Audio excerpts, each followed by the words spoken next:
12 years ago, in a small African country, a group of citizens met and decided that the only way they could maintain power was to simply eliminate 1.2 million people by mutilation killing.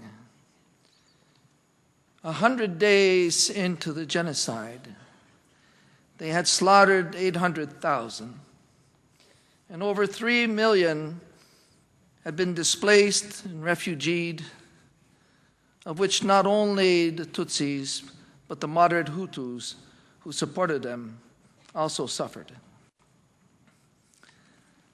And no one came.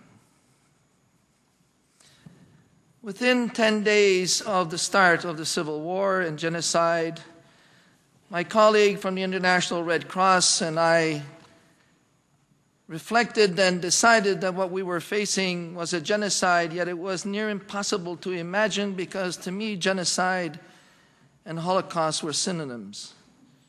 And I couldn't fathom another Holocaust. 5 weeks later, and over 350,000 dead and nearly 1 million displaced and refugeed, the big powers of the world sitting in New York decided that, yes, I should be reinforced with 5,000 troops, and we should attempt to stop what was finally called the genocide. Only the big powers and middle powers like my own country, Canada, would have the capabilities of deploying fast enough with the capabilities to stop the slaughter.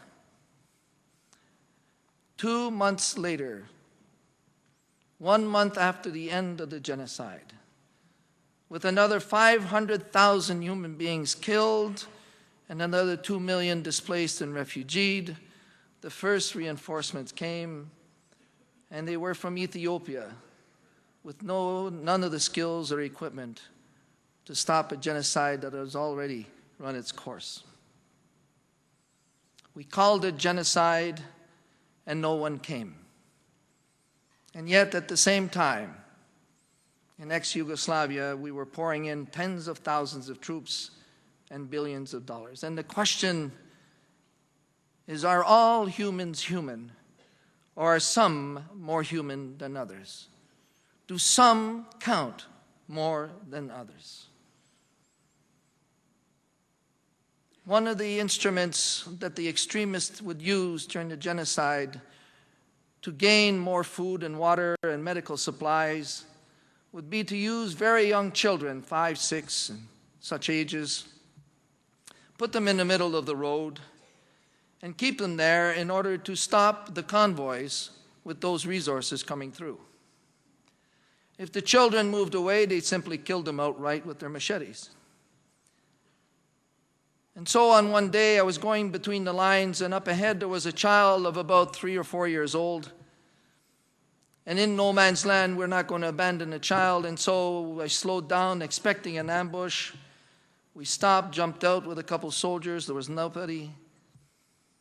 We went around to the huts to see if someone would take care of this child, and all we found were bodies of people who had been killed 5 or 6 weeks earlier on, decomposing and half-eaten by wild dogs and rats. And as we looked around, we lost the child. So we went back and found him in a hut where there were 2 adults, male, female, some children in advanced states of decomposition. He was sitting there as if it was home. And I took the child and I brought him into the middle of the road, and I looked at him. And this young 3, 4-year-old boy with a bloated stomach and scars and dirt, in rags, flies all around him. I looked at him, but then I looked into his eyes. And what I saw in the eyes of that child was exactly what I saw in the eyes of my young son before I left Canada.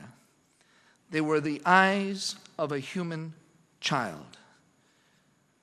And they were exactly the same. We have a responsibility to protect. We do not have the right to assess and to establish a priority within humanity For all humans are human, and not one of us is more human than the other.